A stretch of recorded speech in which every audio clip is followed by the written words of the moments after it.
Hi, in this video, we're going to start looking at strings. Strings represent the text that we use in applications. We'll start with the basics in this tutorial, and over the next few videos, we'll cover more complex strings topics. Strings are a collection of characters strung together into a single data type. That's why they're called strings. We can think of them as words and sentences. They're important because humans don't think directly in numbers. We need characters or words for our programs.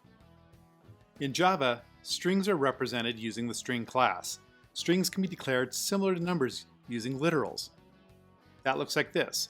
We simply declare a string variable and give it a literal value.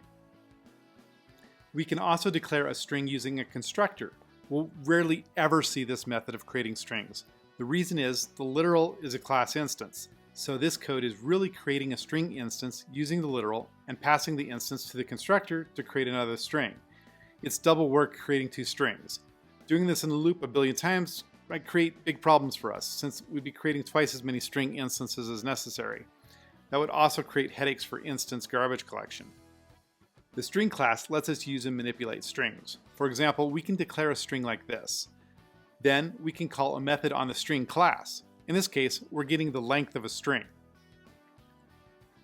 String literals are also string instances, so we can do some interesting things syntactically, like call a method on a literal. Either way works, and it really depends on a specific case as to which form makes more sense.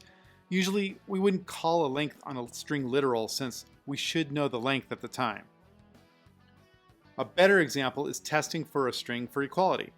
We might want to check to see if a string is equal to a known literal like this.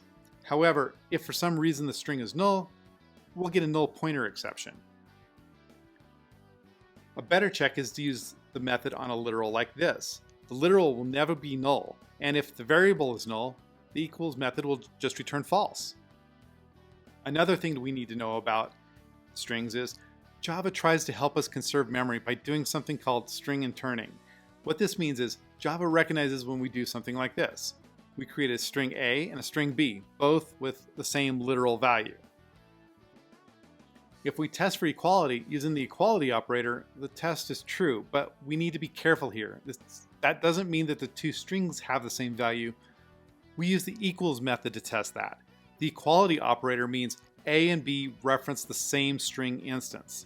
The reason is Java creates a special pool of strings and reuses the instances when it can. This is called string interning. If we deliberately create a string using the constructor, we'll get different results. The reason is the string created is using the constructor does not use the interned instance. It creates another instance. So in this case, A and B will point to different instances.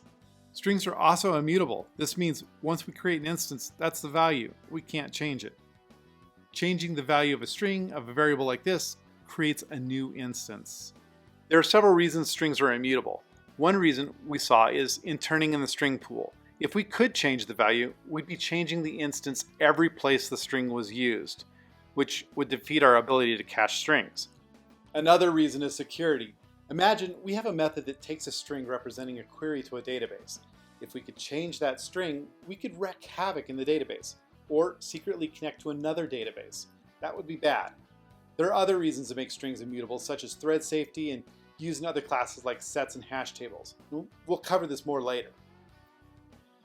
So that's a quick look at strings. We saw how to create Java strings, how to test if two strings are equal, and noted that strings are immutable.